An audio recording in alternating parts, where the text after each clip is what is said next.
Welcome to Everyday Elevations. I'm your host, Jason Fricka, and I'll be taking you on a journey towards holistic health, discovering the power of transformation through expert interviews, in-depth research, actionable advice, and personal growth stories. Welcome back to Everyday Elevations. I'm your host, Jason Fricka, and today we have a very special guest on this podcast. He's a speaker, a co-author, a podcast host, and a true testament to resilience and the transformative power of gratitude. This is Chris Gordon. Hey, Jason, thank you so much for having me here today. I greatly appreciate it. Oh, of course. I'm so excited to get a chance to talk to you. I love your story. I love getting to know you a little bit before this chat, and then can't wait for the audience to get to know you a lot better as well. Excellent. So with that, I'm going to let you go ahead, jump into your origin story whenever you're ready. Sure. So as you said, I have an origin story. We all have an origin story. For us comic book geeks, an origin story is that fateful moment where our protagonist reaches a decision. They're faced with a question or a challenge, and the answer to that question or the response to that challenge sets the trajectory of their life and sets them on the path to greatness or villainy. Depends on who you're talking about. For the first 40 years of my life, I've had varying degrees of success and failure, and I haven't fallen to true heroism or villainy in either of those. But on March 8, 2015, all that changed. I was helping my wife, Becky, do a seemingly ordinary task, which was getting the kids ready for school and daycare. She taught at the public high school here in New Ulm, Minnesota, and I taught online. Yes, there was online teaching before the pandemic. So we at the time had a 6-year-old and 2-year-old twins. And one of the twins, Seth, was outside playing with the snow, kind of lolling about as 2-year-olds are wont to do. Picked him up, threw him back and forth to our detached garage where the van was. Unfortunately, I veered too far to the right and scratched the back of my right hand on our garage wall. I looked at it, and to quote one of my favorite movies of all time, "'Tis but a scratch." So I put him into the car seat. Since there was no blood, I kissed them all goodbye. As they went on their way, I went on my way back into the house to start my day of online teaching, only after cleaning off my hand. 3 days later, I wake up to a lacrosse ball-sized bump on my right elbow. I went to the urgent care clinic. They said it might be bursitis, but keep an eye on it in case something happened. So I went home and I kept an eye on it as the bump grew and grew and grew until my right arm was 3 times the size of my left. In comic book parlance, I consider myself the Incredible Hulk in mid-transformation. But instead of being angry and smashy, I was more sicky and tiredy. Becky found a babysitter for the kids, and she drove me to the emergency room. They quickly admitted me because, hello, giant right arm. But they noticed something as they were taking my vitals. Not only did I have a huge right appendage, I had also gone septic. And for those who don't know, sepsis is a reaction that the body has to a foreign agent. One of the reactions is a chemical that it pumps into the bloodstream to fight off said agent, but that adversely affects your blood pressure, and that alone could kill you. So I had 2 major issues going on, and I hadn't even been in the hospital for 2 hours. They keep me overnight for observation, and in the morning, that attending doctor said something I will never forget, Jason. She said, "Mr. Gordon, this is beyond us. We can do nothing more for you. Where do you want?" I thought about it for about a fraction of a second, and I said Mayo, as in the Mayo Clinic. Now, most people, when you say Mayo, they know what you're talking about. It's like the Beyonce or Prince hospital. You just need one word. And Mayo happened to be 2 hours to our east in Rochester, Minnesota. It also happened to be where Bill and Dee, Becky's parents. So I called Becky and told her what was going on. And then they flew me from New Ulm to Rochester. They put me into an ambulance. They got me into St. Mary's Hospital, which is the flagship home or the flagship hospital of the Mayo Clinic system.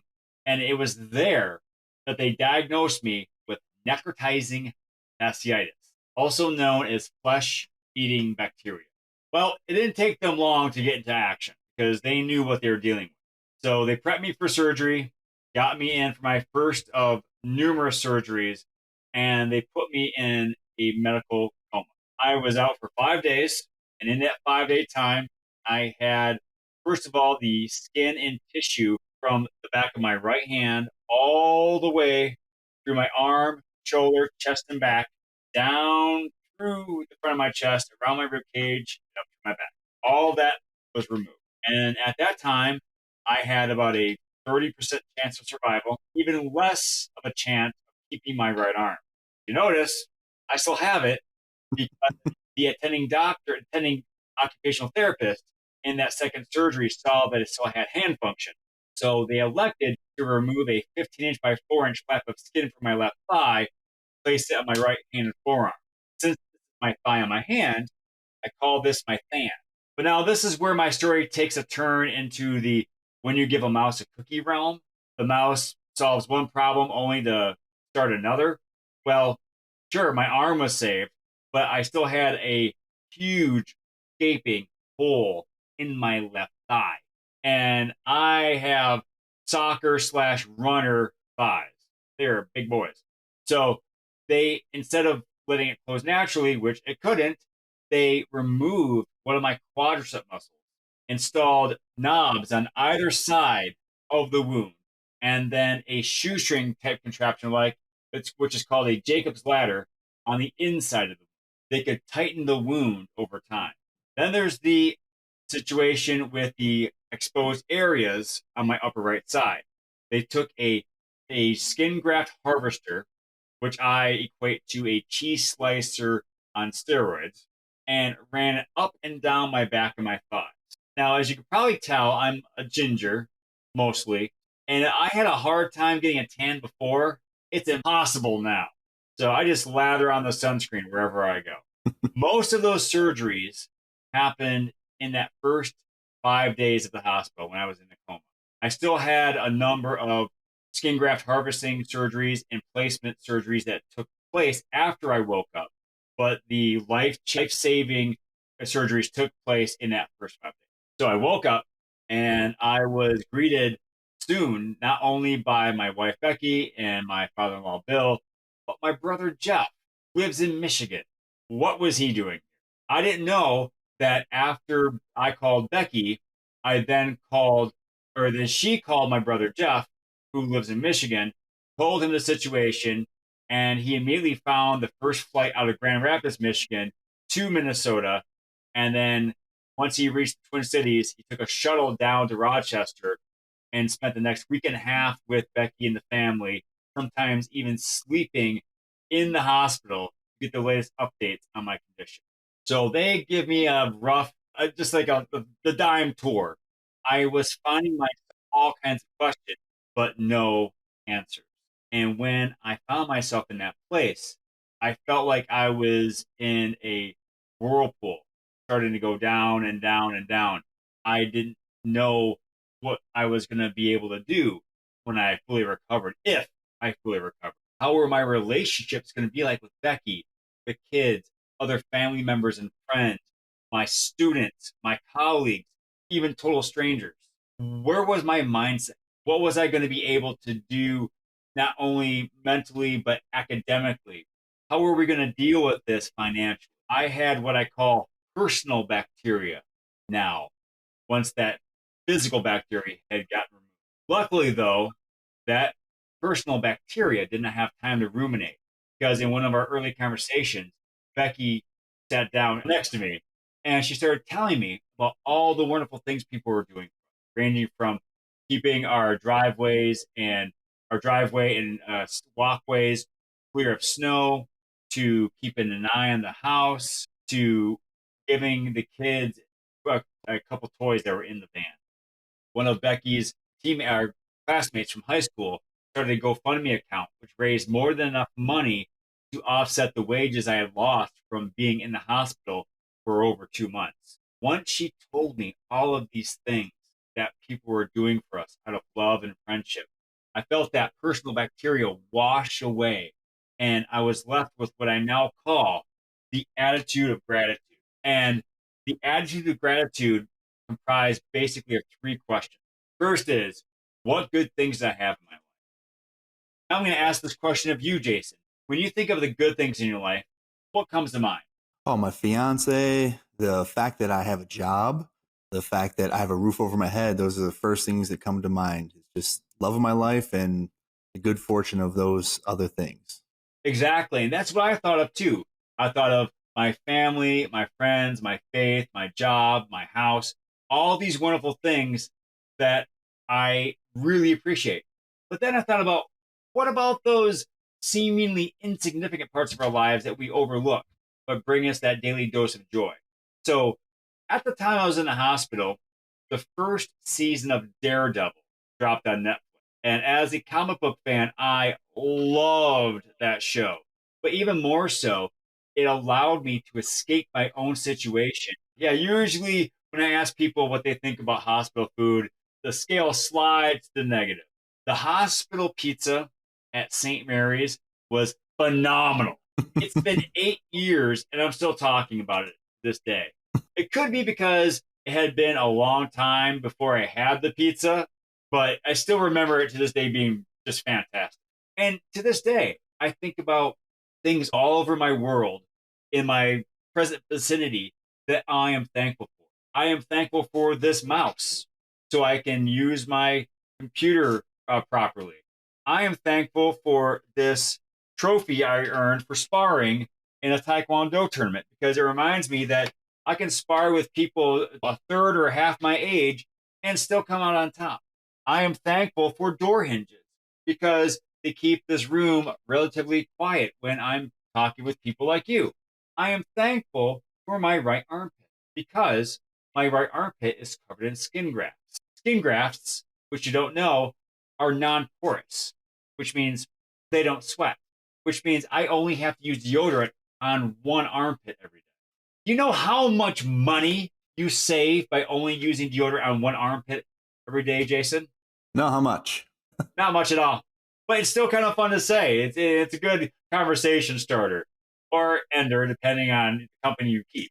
Once I have found all of these things around me that I can be thankful for how they help me through my daily life, memories they bring to me, present joy they give me, I just feel so wealthy to have all these items in my possession.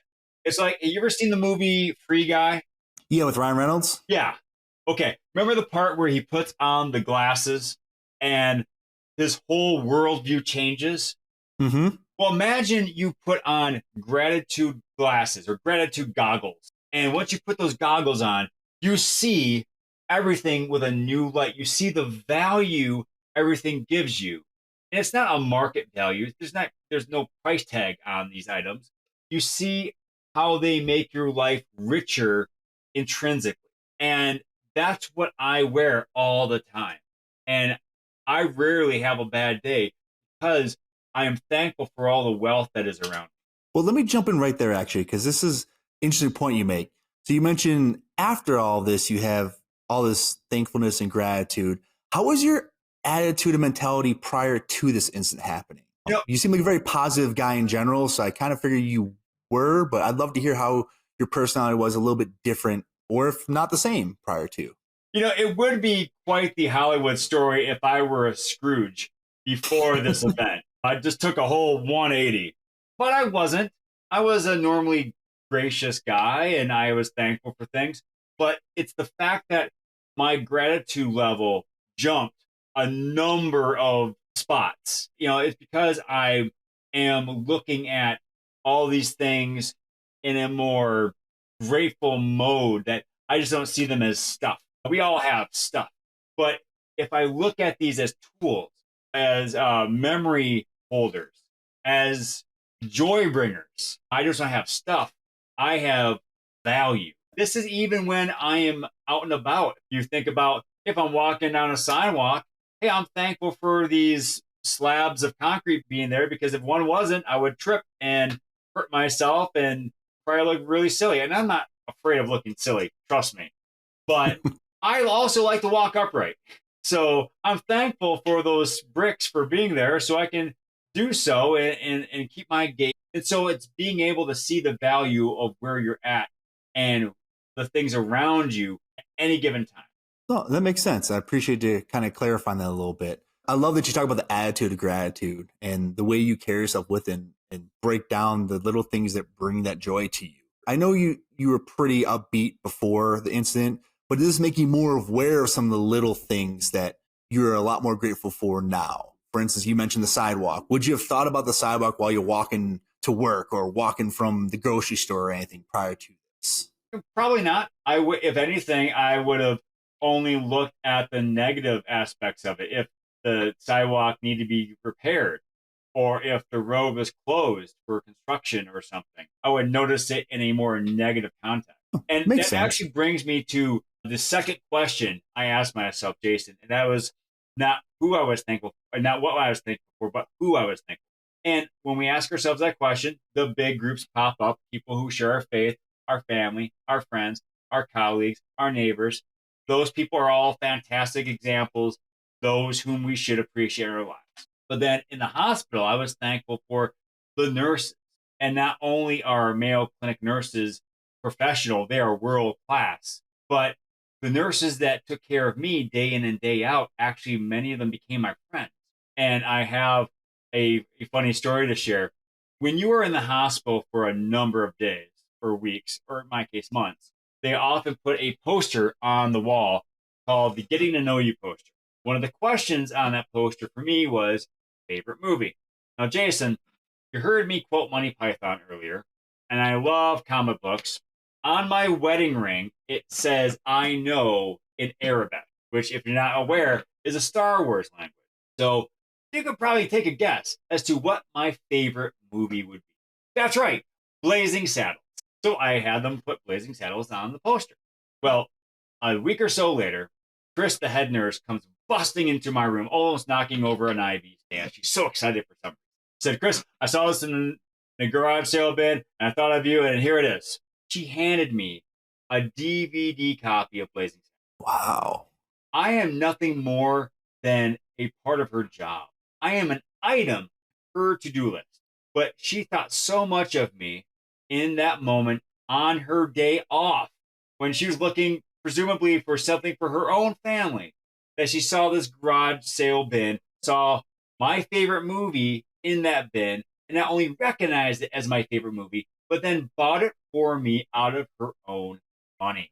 That DVD copy, which I've never opened because I already own Blazing Saddles on DVD, is a prized possession of mine because of the love and friendship in which it was given. And so being able to see people bring to the world, not only to you, is another insight that I've also gained. In fact, I have an exercise I call the triple A, which means you actively augment your appreciation of someone. And it has 3 steps. The first step is you think of someone in a social circle that you share. You remove them from that social circle. That's the first step.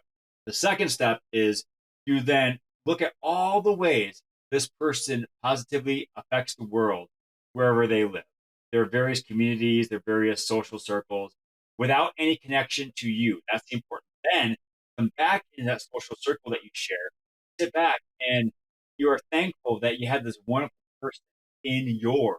I like to use my wife Becky as a yes, my wife, my partner, my. But then I take her out of that social circle that we share, and I see that she is fantastic, a loving daughter, a brilliant, a well-read historian, great at, a well-trained musician, and she is as geeky as I am. I put her back in that social circle then. And I think if we view people through the lens of the triple A, we might not become best friends. We can look at them with a more grateful viewpoint or lens by how they affect the world around them. We won't be best friends with them, but we can develop a stronger sense of friendliness and with that respect and just make the world a little better place for everyone. I like that. I like that a lot. That is amazing outlook on that. And I love that strategy. Holy cow. Thank you for even bringing that up. Thank you. Because I was thinking about not everyone can be our friend, but we could be friendly with everyone. And it's Mhm. just a matter of seeing them in a more positive light.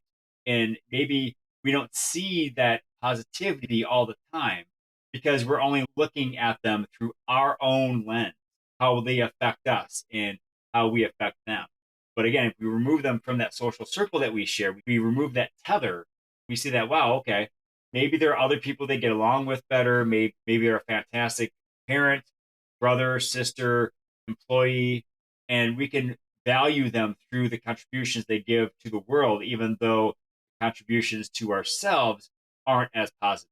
Oh, that is an amazing tool. I love that. You were talking. Sorry to backtrack, but you were talking about tag. One thing is that found when we were first discussing things prior to this actual podcast interview. One thing that really intrigued me with you is besides your amazing attitude towards everything. I love the upbeat attitude. You utilize tag a lot in young adults. Is there something there about the age range that it tends to have a little bit more effectiveness with, or is it something where you're trying to help mold younger adults to have a better attitude for the future in their life? It's both of those, Jason, because as I am a veteran middle school teacher, it's there that if they haven't already been introduced to a more jaded world, they soon will be. And I want them to be able to have the tools to navigate those treacherous waters of adolescence with a compass that points more north than wherever the wind takes them. I've been watching a lot of One Piece lately. Well, I've never watched the anime or manga, but if it's anything like the live action, oh man, I guess I'm in for a treat because that live action is fantastic. Fantastic. I have no idea about the show. I just turned it on one day. I was like, oh, this is cool. But Yeah, that's a side check. Sorry. yeah, exactly. No worries, no worries. I told you. Anyway, so by giving young adults these tools now, they can practice them. And then when life really smacks them around, it's going to in some fashion, they can work through those issues and still maintain a positive attitude that will help them traverse those waters and be stronger on the other side.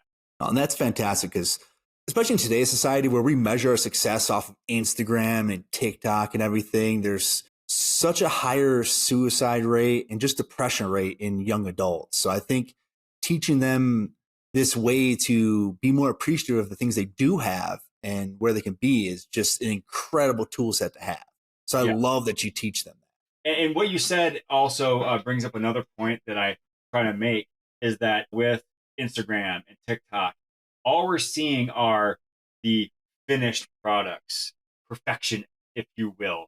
But if you think about it, how long did it take that person to set up that perfect shot or that model to look just right? Or how long do you think it's going to be before that car on the billboard sign is going to get a ding or a scratch? Perfection is fleeting at best and futile at worst. And it doesn't last. But instead, if we pass on perfection and go for greatness, we're consistent in our practices, we're diligent in our efforts, and we persevere through the tough times because there are going to be tough times. We might reach perfection in some capacity once in a while, but we will always be great.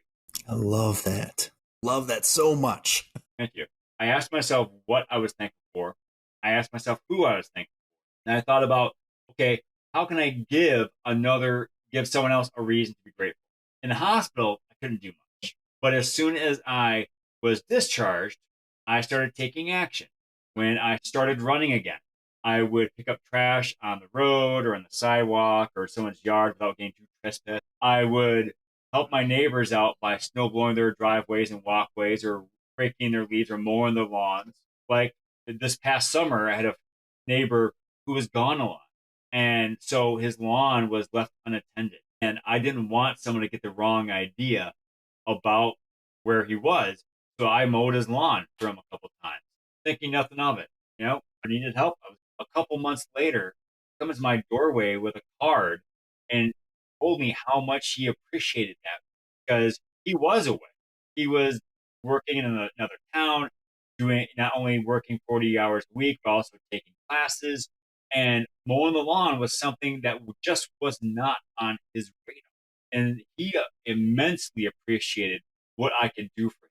And for me, hey, I'm a teacher in summer. That's an hour of my day that I would be doing whatever else with. So I was happy that he appreciated that so much that he found out who it was, because I didn't tell him that I mowed his lawn. I just did it. That he came over and thanked me and gave me a thank you present. And all I wanted to do was give him something to be grateful for, and he was. And so by looking at how we can affect the world in another way to give someone else that feeling of happiness and joy or relief, we can turn tag into a game tag.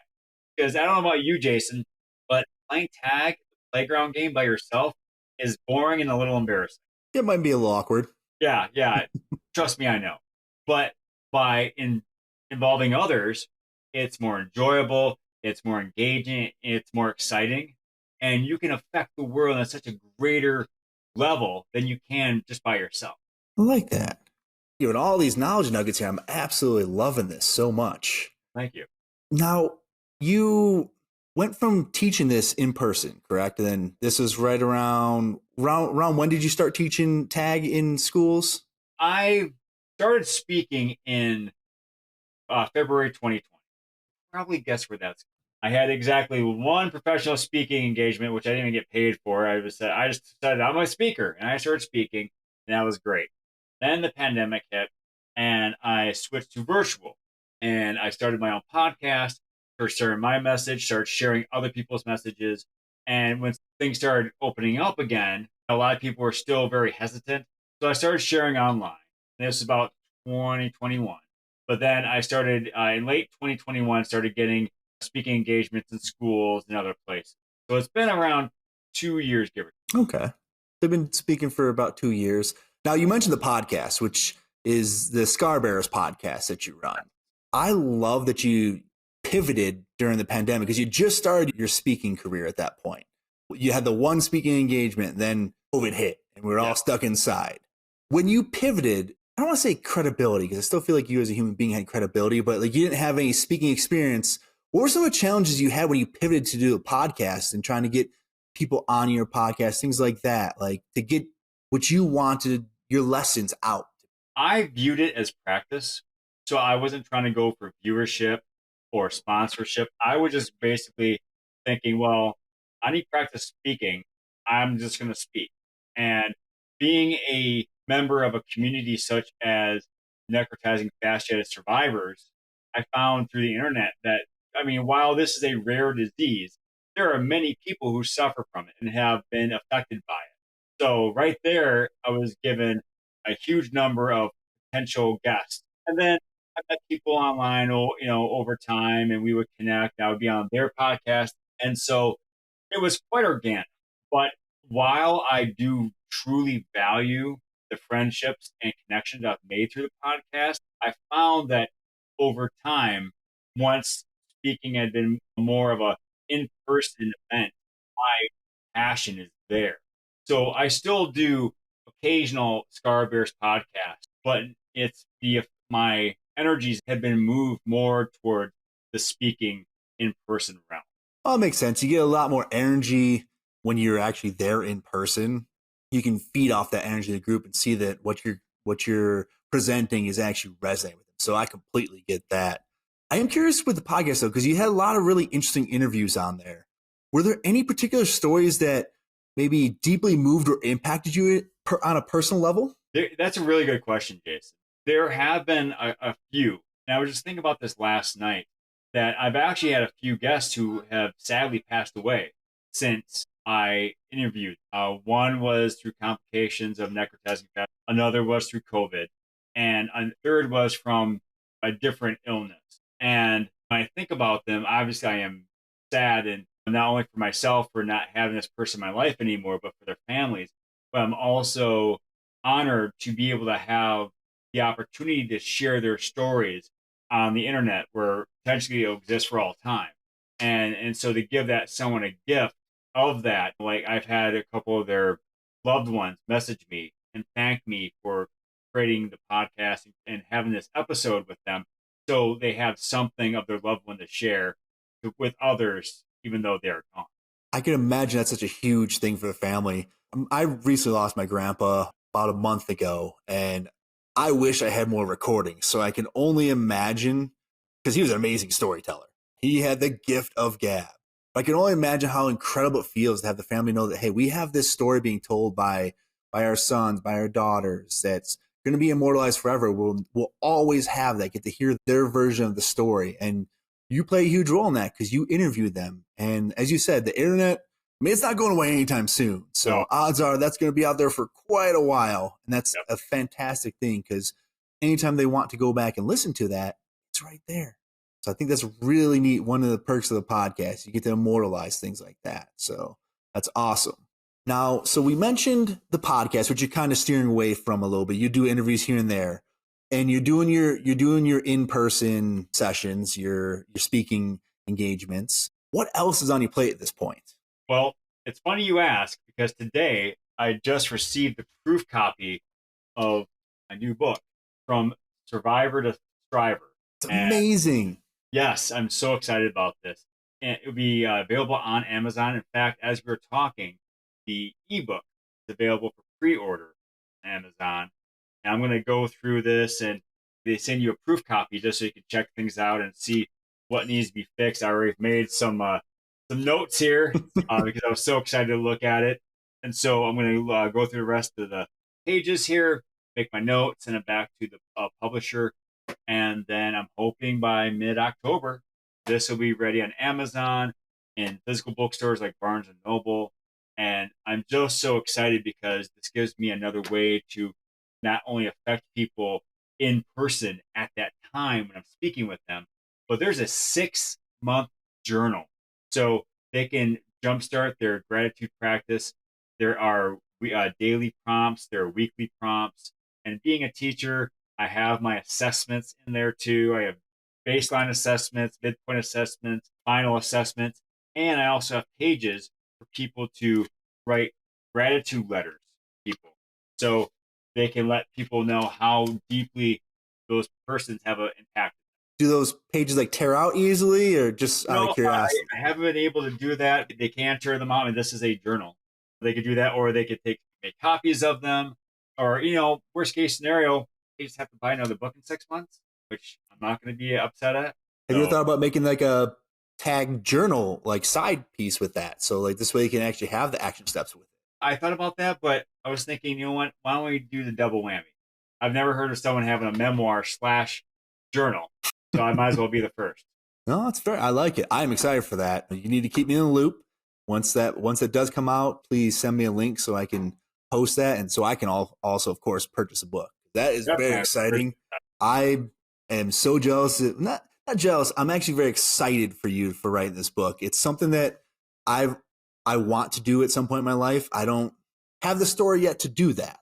So I'm excited to get to that point. And I love the fact that you do have that story and you have this tool, an additional tool to help all these people out. So I'm very, very excited. I'm so happy to have that book coming out. That is amazing. You were a co-author on a couple books prior to that, right? Yes. I have helped out with anthologies and added my abbreviated versions of my stories there. But I felt that I needed to step out onto my own stage, as it were, and share this. And I love this because it also carries the theme of the origin story and the superhero. You can see on the cover there. I just love this. I love it. The ripping the chest out and has tag on there. I love it. Yes. All right. So, I mean, that book is all about tag, and a lot of you in general is living with gratitude. Beyond tag, I think you kind of went over these a little bit without directly saying it, but what are some other daily habits or practices that you've integrated into your life post-recovery other people will benefit from or could benefit from? I always try to do something active. I'm a runner. My level of gratitude has moved up so much that not only am I more grateful, more positive, but that has helped me develop more resilience. And with that resilience, I found that I want to tackle lofty goals. And so since my hospitalization, I have not only become a professional speaker, I have also earned another teaching license. I have earned my black belt Taekwondo, and I've also qualified. I ran a qualifying time for the Boston Marathon in May. And I'm still waiting to see if my time holds up because they've had a record number of qualified applicants for next year's Boston Marathon. So my time might not hold up. However, if it doesn't, I'm just going to train for another marathon because I will make it to the East Coast to run down Boylston Street, either next year or the next or the year after that. And the beautiful thing is, if I don't qualify this year, next year I turn 50, I enter a new age group, I get 5 more minutes added to my qualifying time. So it's win-win. Well, and the thing is, even if, let's say you decide not to run anymore, right? Not saying that's going to be the case, but you still did something that a majority of the population will never do in their lives. It's something like, I remember doing research on this just out of pure curiosity, because I'm actually considering doing a marathon myself. It's like 0.1% of the US actually completes a marathon. Yeah. Not just does it, but completes it. You completed it, and you currently have a qualifying time. Of course, yeah, there's some extenuating circumstances whether or not there's higher qualified times and so many applicants in there. But nonetheless, you have this amazing achievement of having completed it, and completed it fast too, because you got a qualifying time. Yeah. Oh, thank you. I appreciate that. Oh, of course. No, that's amazing. We are kind of coming up on the time here, but before we finish things up here, I always like to ask a couple questions at the end here. And there's 2 questions I really love asking. I have to make a caveat. You can't say gratitude on this one, all right? So if you could have any superpower, what would yours be? Telekinesis. Okay, why? Because you're able to move things with your mind. And not only are you able to move objects with your mind, you can move yourself with your mind. So you could basically fly. You could create an air bubble around you and go swimming underwater. You could remove tiny screws out of little devices so you can replace batteries. You could put earplugs into someone's ears, either help them so they don't, or the noise isn't too loud, or to mess with them in a playful manner. I don't know why telekinesis is not a more popular superpower, because it's basically affecting the world around you without touching it at all. Yeah, I think it's because some of the superheroes it's associated with kind of gives confusion on it. Like Aquaman has telekinesis, but he talks to fish with it. That's